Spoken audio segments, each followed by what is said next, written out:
what really determines your power to create the life you want. Hi, my name is Moritz Lembert. If you have seen one of those videos, welcome back. And if you haven't seen any of them, welcome to this first one. I want to speak today about what I think empowers an individual to create the life they want or the things they want in their life. And to understand what gives you power, we first have to define what power is.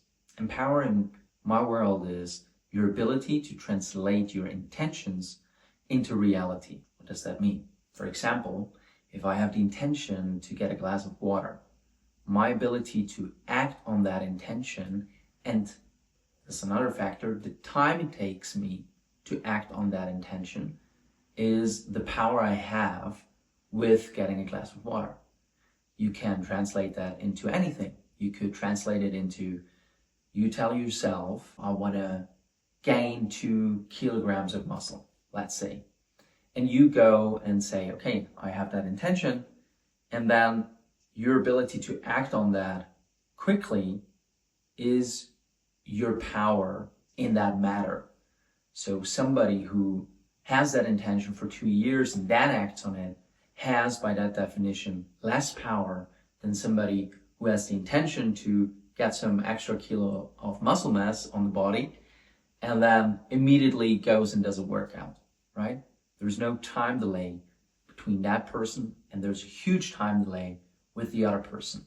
So that's the definition, the simple definition of power is how quickly do you translate your intentions into reality? What's the gap between you having an intention and then you acting on it? And the shorter the gap, the more power you have. But here's what actually disempowers you. What takes power away from your ability to create what you want in your life, to create the things you want, the life you want, the relationship you want, is that usually it's not your intention that runs you. It's not what you say you want that runs you. But instead what runs you is whatever, one, you feel, and two, you think.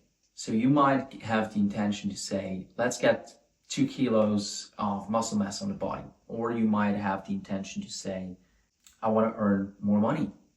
Okay, let's say you earn 5 grand a month and you want to go to 10 grand a month. And you say, okay, I will go to 10 grand a month. And then you're met with a set of actions to get you there, right?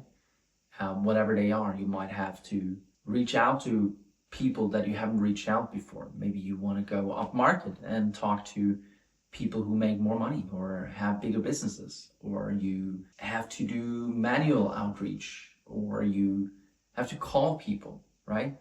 Whatever it is that you determine would be the course of action to get you there. Of course, we don't always know what will get us there, but we know it has to do something with action. So whatever action occurs for you, and then in a moment you think, okay, now I have to do that, or you have to do your workout, you have to reach out to people, you have to take an action, any kind of action. What happens for us is that, one, we might not feel like doing it, or two, we get thoughts to the contrary, like, I could do it later, could do it tomorrow, or we combine the two, saying like, I don't feel really upbeat today, I don't feel really excited, so therefore I think the calls will not be good, and therefore maybe wait a little until tomorrow when I'm in a better mood, because today, I don't know, my cat died and that contributed to me being in a bad mood as well, and tomorrow I might have slept better and recovered. And I mean, nothing against you feeling anything with the cat, that's not what I'm pointing to. But you're taking your feeling and you're taking your thoughts after the intention set, after you've given your word, to take away from your word, to take away from your ability to act. And then you're basically saying, I give the power to act over to my feelings instead of holding that power with me.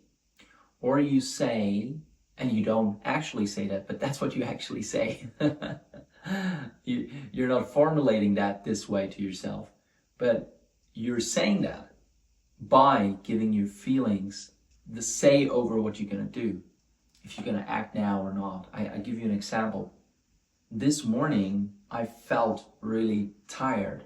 Can't tell you the reason. I had a very light sleep, woke up tons, and I woke up groggy and tired and not in my optimal state, let's say.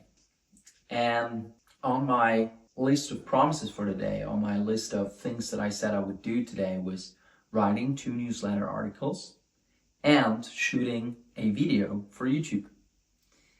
Now, before doing that, before I started writing, my mind went blank. Then I had some thoughts that would suggest maybe I want to take another nap before I start writing. I could sleep in today because I only have calls scheduled for the afternoon, so the whole morning's free for writing and shooting this video. And then it would say like I could actually sleep until 9. I could do that. Then I started writing, then my feeling would indicate that I don't like what I write, and da-da-da-da-da. So you know that jazz, you know that sense, you know that feeling, you know that voice inside your head that then tries to derail you from whatever you said you're up to. But here I am, having written 2 newsletters and shooting this video right now. And doing that as I said I would, that's power. That's the power to create. It doesn't need to look fancy. It's as simple as doing the things you said you would do and doing them in the time you said you would do them and doing that consistently. That's real power. But if you're looking into your life and the areas that don't work, where you do not experience having power, where you're not getting the results, I guarantee you that you will find one of 2 things there, or both. You will find that your feelings in that area dictate what you're going to do, or your thoughts after the commitment, after you said what you wanted to do, dictate what you're going to do. So it would be for me like having the thought of sleeping in and instead writing a little later, and then I listen to that thought and I do that. I go to sleep and I write the newsletter a little later, and then I might get up and I might not feel great anyhow. I might come up with a reason to say like why it would be better to do it tomorrow morning, because tomorrow morning I will have slept a good night, and then I will be in the right mood to write a great newsletter article. And then, you see, and by doing that, I delay action. And by doing that, I reduce the power I have to create. What's my power? My power is to translate my intention into reality. And I do that by action. I do that through action. I do that with action. I do that by acting. And we instead say, okay, I didn't feel like it. We come up with a reason why now is not a good time, why later would be a better time, or why now I don't have enough information. Whatever, right? We come up with reasons. And if you look, like another example, if you look for areas in your life that really work, and I'll give you one example. I don't know, maybe you're the exception here in the Western world, but here's one example. You're brushing your teeth. You're brushing your teeth in the morning, you're brushing your teeth in the evening. Some people brush it 3 times a day. And that's something you've been doing consistently. Why? You do not want the consequences of not brushing your teeth. I had some struggle with my teeth in the past, right? I have some bracelets, I think it's called, and I had some struggle with my flesh on the teeth, right? Some inflammation. It's really, really painful.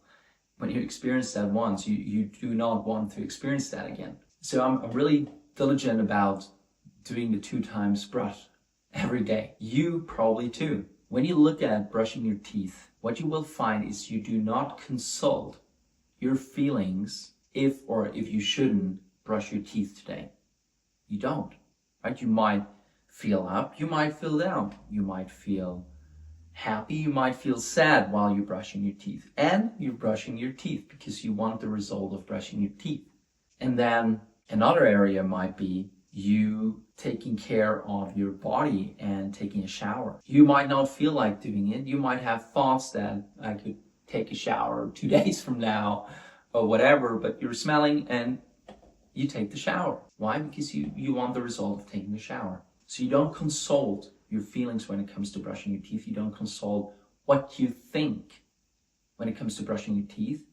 You consult what you determine the best course of action, which is do it in the morning, do it in the evening. And that determines what you're going to do. Your word in the matter determines what you're going to do. Your commitment in the matter determines what you're going to do. And in that area, your life works, right? With brushing your teeth, it works. When it comes to your life's purpose, what is it that I want to do in my life? Often it doesn't work so well for people.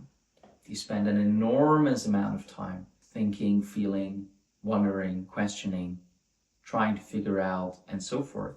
Because in that area, they don't create what they're up to. They wait for what they're up to. What do I mean by create what you're up to? Creating what you're up to is you say, that's my life purpose. And then that's so until you say otherwise. But after you say that's my life purpose, you don't go back consulting all the time if you feel that that's your life's purpose. If you go down that rabbit hole of always consulting your thoughts and your feelings, so much of the content of our thinking is closed loops, closed reasoning loops, where we can spend hours and hours and years going in circular fashion through our reasons. It's like, I don't know, you said like, this is the job that I want to do. That's going to make a difference. And then you get the job and then you go back to a thought that you had before in the old job that was like, is it really the thing that I want in my life? And then you look at that again and then you take your ideas that you had of what would be the perfect life and some cartoon you saw as a 6-year-old that installed an idea about what it looks like to truly be happy, and you take that idealized version and then you're comparing your job to it, and then you're questioning it again, and then you're looking at your boss, and your boss has some of the traits your old boss had, and then you remember that you didn't like that, and then you're in a horrible experience with the job that you have chosen. And your ruminations and thoughts, and then the created feelings, and I say created feelings because a lot of our feelings are created by our ruminations and thoughts and our interpretations. They then determine if you're going to stick with the job or not. But not you. It's not you. It's patterns that have been created, conditioning that has been done, that's actually choosing for you. You don't choose in that area. You choose in the area of brushing your teeth, right? You might have been conditioned in that way, but you choose to continue that. Why? Because you now understand the consequences of not doing it, and you don't want that, so you continue doing that. But a lot of people do not understand the consequences of them giving so much power, time, and energy over to their ruminations, to what they feel, what they think, what they like, what they don't like, instead of giving it to what they say they want to create, what they say is important to them, what they say matters to them, and then being in alignment with that. So your power to create is directly correlated to what you give power to in your life. And to say it in another way, it is who you are for yourself, your identity, that determines what you will give power to. If you are what you feel, goodbye. There is very little power that you'll hold in your life, because your feelings are so random. You know, you can get up and you could have had a bad dream tonight, right? Because you saw a movie 3 nights ago and now your brain's processing that horror movie and you're feeling bad when you get up in the morning, and then that's determining your day. There is no power in that. Or you think something, you know, your brain gets triggered by a situation that reminds your brain of a traumatic incident in school when somebody was laughing at you, and now business partner of yours is laughing in a situation, right? They don't even intend to make you feel bad. They're not even laughing about you, but you're suddenly getting all uptight and you get some thoughts that you're not sure about them and you don't like them and blah, blah, blah, blah, blah, right? That's what you give power to. That's not who you are. That's really not who you are. Something we all experience, something we all have in our lives, but nothing that you have to hold as you. In fact, I would say if you hold that as you, you have a very, very limited life. Very limited. It's going to be limited to whatever happened to you and to the one interpretations you came up with and the decisions that derived from whatever happened to you in your life. And you're going to be bound to the interpretations of your past, because that's what your feelings and most of your automatic thoughts are. It's just reiterations of past moments. And to create one's life is to look at the future as an empty canvas and to examine the places that you look from to the future to see if that's where you want to look from, to see if that's the context you want to have for the future. I mean, I could talk hours about this. A lot of people have the future as, they look at the future from the context of, will I be safe? And they're not even aware that that's the context that they're looking at the future from. Or they might look at the future from, how can it be better than my past? But in that question, you already take your past as the determining factor instead of really looking at an empty canvas and wondering, like, what is it that could be created there? And your ability to create on that canvas is going to come down to you being your word in the matter when it comes to your intentions and translating them into actions and acting on them, not giving power over to your feelings and your momentary thoughts. You don't even think your thoughts, man or woman. And they're just coming out. If you pay close attention, you don't know what you're going to think 2 minutes from now. You have no idea. But that's what's running most people's lives. And I'm determined with those videos to shed some light on areas of being a human that we usually don't look at, and to give you power when it comes to creating your business, when it comes to creating your leadership, to be a leader, to be a business leader, to be a human being, to be a creative, an actor, a powerful actor in the play of life. Like and subscribe. It's going to help me out with this channel. As you can see, I'm still new to this and learning every iteration. So whatever you like or also what you don't like, let me know in the comments. It's going to help me out to make better videos for you guys in the future. See you in the next one.